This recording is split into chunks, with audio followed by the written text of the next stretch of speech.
Donald Trump não se cansa de entrar para a história da política americana. Os anos como ícone da televisão e um mandato marcado por uma personalidade forte deram ao magnata muito capital político, que agora serão testados na campanha do ano que vem.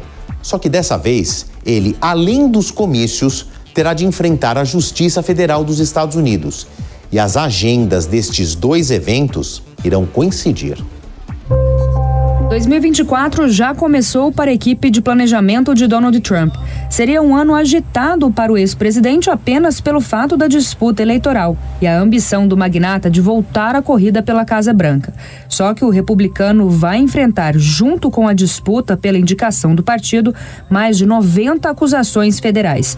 Entre os crimes, conspiração contra os Estados Unidos e sabotagem do sistema eleitoral. Em quase 2 séculos e meio de democracia, os americanos jamais viram um chefe de Estado no banco dos réus, ainda mais respondendo pela violação contra instituições que ele mesmo prometeu proteger no juramento de posse.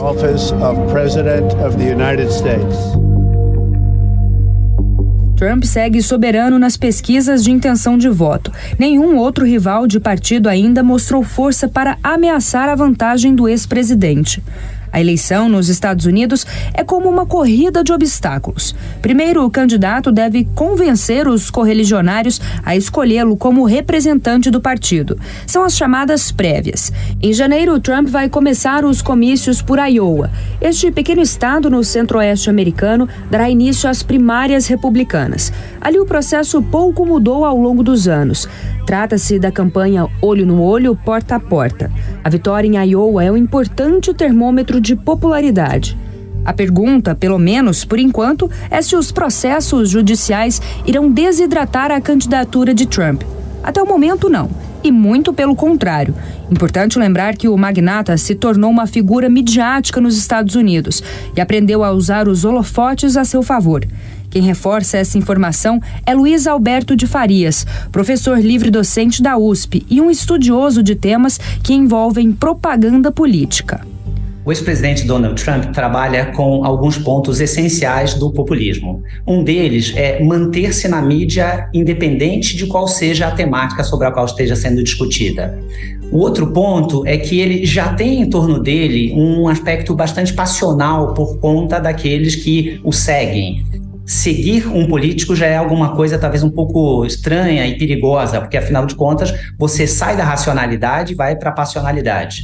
E todas as questões que são colocadas contra ele também trabalha numa situação de ridicularização do próprio Estado democrático de direito, da própria situação considerada estável na política. Então, o que a gente imaginaria de um político sendo fichado, isso sendo uma vergonha, para ele acaba virando uma grande caricatura. E ele brinca com situações que seriam talvez esdrúxulas em outra situação, e ele acaba trazendo para si esse folclore, essa quase brincadeira em torno de assuntos que são tão sérios.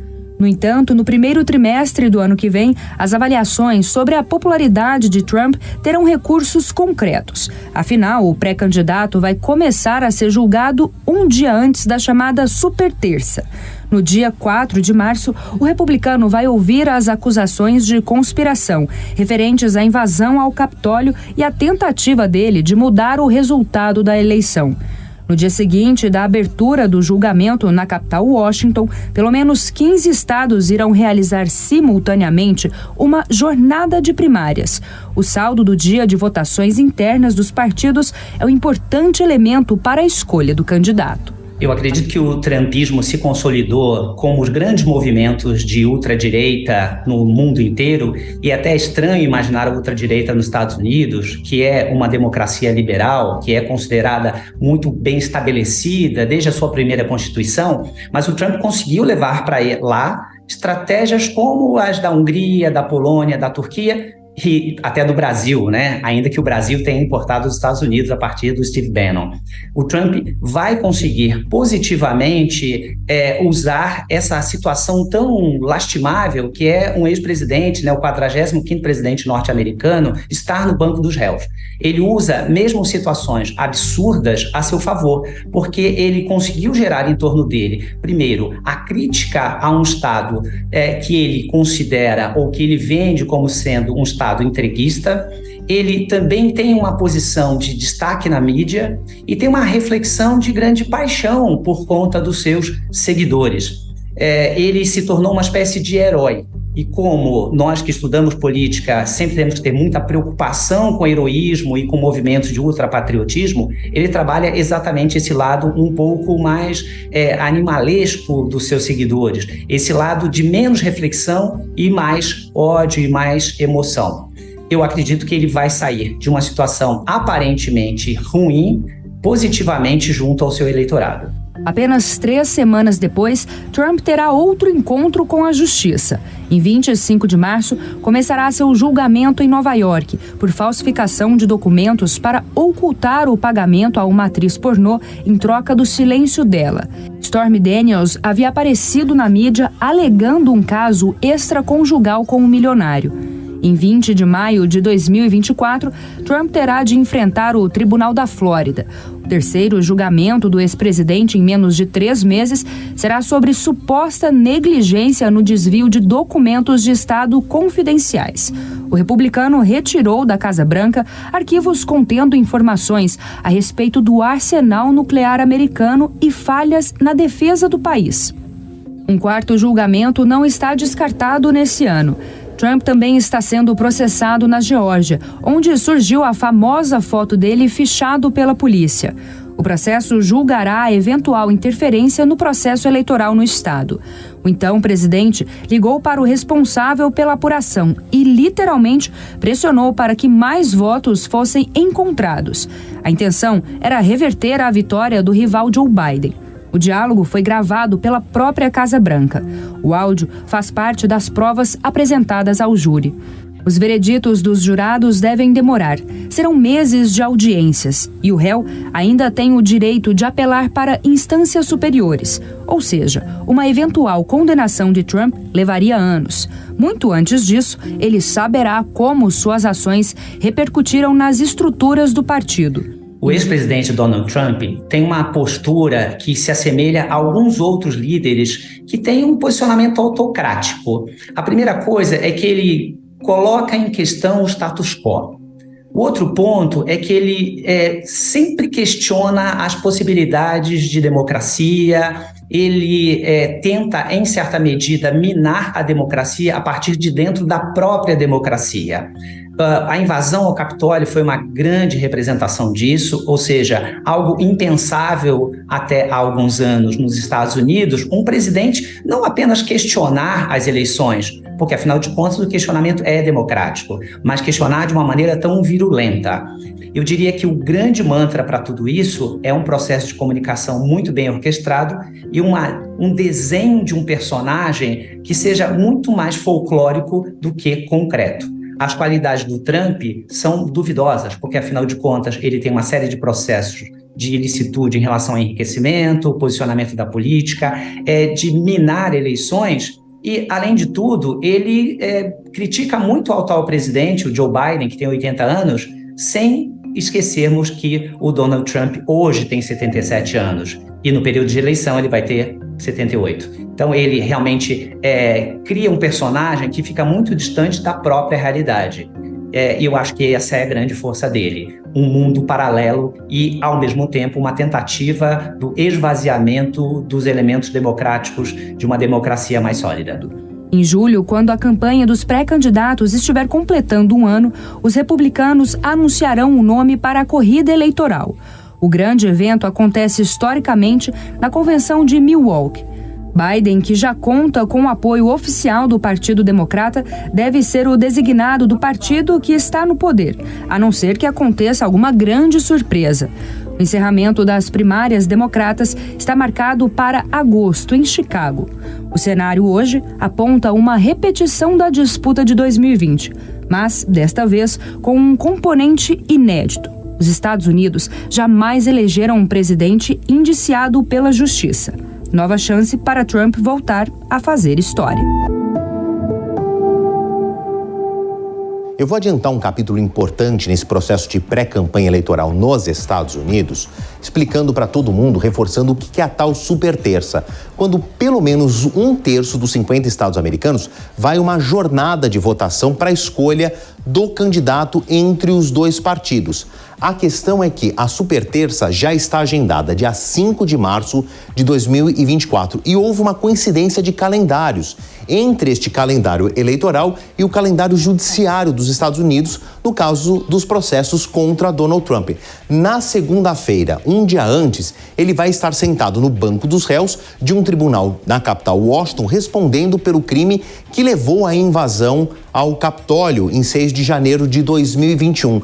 A questão é que o rosto do ex-presidente e então pré-candidato pelos republicanos vai estar estampando a capa de todos os jornais do dia, na terça-feira, dos Estados Unidos e ao redor do mundo. A questão é, isso vai interferir positivamente ou negativamente para a campanha do presidente Donald Trump, o ex-presidente e candidato Donald Trump? Eu vou atravessar o estúdio aqui para fazer uma conexão com o Rio de Janeiro e conversar com o professor que coordena o curso de Relações Internacionais do IBMEC, o José Niemeyer.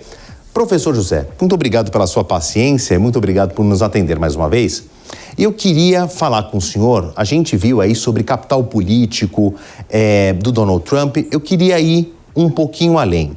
O que o americano médio está esperando do Donald Trump? Porque diante de tantas acusações, crimes federais, ele ainda é um candidato forte. Tem alguma promessa que atinja ali o coração, as mentes e o bolso da classe média que ainda o mantém no jogo? Boa noite mais uma vez. Boa noite, como vai, Marcelo? Me ouve bem? Alto e claro. É o seguinte, eu não acho que é só da classe média. Eu acho que nos Estados Unidos, com o próprio empobrecimento da sociedade norte-americana, aumentou muito a miséria nos Estados Unidos, em função de muitas variáveis econômicas, sociais, culturais, internacionais. Eu tenho a impressão que tem um eleitor nos Estados Unidos que tem uma postura cada vez mais antissistema. E esse eleitor é um eleitor com pouca instrução política, ele nem sabe o que é ser antissistema, mas ele é influenciado por aqueles que têm instrução política e que têm uma estratégia de ruptura do sistema político, né? Isso ainda não chegou no Brasil com muita força, mas é muito comum nos Estados Unidos. Sempre nos Estados Unidos, você teve um grupo grande da sociedade que foi antissistema, que foi antissistema federativo, inclusive fazem ode àqueles que queriam a confederação no modelo norte-americano. Você tem grupos que pregam a desobediência civil, por exemplo, no pagamento de impostos. São aqueles que criticam Washington, a plutocracia de Washington. Então, nos Estados Unidos existem grupos sociais muito organizados que acabam convencendo os mais humildes, que há um grupo de cidadãos muito humildes nos Estados Unidos, cada vez mais, em função desse processo socioeconômico de empobrecimento, que está embarcando nesse jogo, que é um jogo antissistema, né? Que é a característica típica do presidente Donald Trump. Ele, inclusive, eu acho que a gente pode dizer que ele é um aventureiro na política, né? Alguém que não tem nenhum tradicionalismo do ponto de vista de atuação política, nunca disputou outros cargos, né? É um dono de cassino que decidiu ser presidente da República. Aí muitos vão dizer, mas nós temos em outros países pessoas também que estão como presidente da República, que também não têm um passado tradicional na política. É verdade, mas pelo menos são pessoas que têm uma história partidária, ligadas a grupos políticos, a uma tendência ideológica determinada. Trump não. Trump é o típico aventureiro que surgiu, né, e quis ser presidente da República. Conseguiu, né? Foi o presidente da República com uma agenda muito específica. Acho até que há pontos que se defende dentro da agenda de Trump que são pontos interessantes, dentro da doutrina liberal, econômica e tal, mas ele, como liderança, é um candidato decididamente antissistema. E é muito, muito ruim isso, porque Você não pode, de uma hora para outra, mudar um sistema político de um país que tem centenas de anos de democracia, né? Então, eu tenho a impressão que Trump e um grupo de norte-americanos que o cerca e o que o apoia, e que tem muita força nas mídias sociais, junto, como eu falei, aos grupos que hoje alguns teóricos da política estão chamando um eleitorado de direita mais pobre, ou de extrema direita mais pobre, muito pouco instruído, tal. Não acho que seja a classe média só, não. Ao contrário, acho que a classe média muitas vezes é contrária a essa ideia de romper com tudo. Trump e esses seguidores, esses grupos sociais, estão querendo, como a gente diz no popular, Marcelo, jogar o bebê fora junto com a água suja do banho. E não é assim que se faz política, né? Você tem que respeitar aquilo que foi construído, né? Principalmente nos Estados Unidos, que é um exemplo de democracia, é um exemplo de bom trato da coisa pública no geral. Agora, é claro que existem críticas ao intervencionismo estatal, à cobrança de impostos exagerada muitas vezes, como a democracia não resolve as questões, como fica-se décadas esperando para reformas políticas, tanto nos Estados Unidos como em outros países. É verdade, mas isso é saber conviver na democracia. A democracia envolve paciência.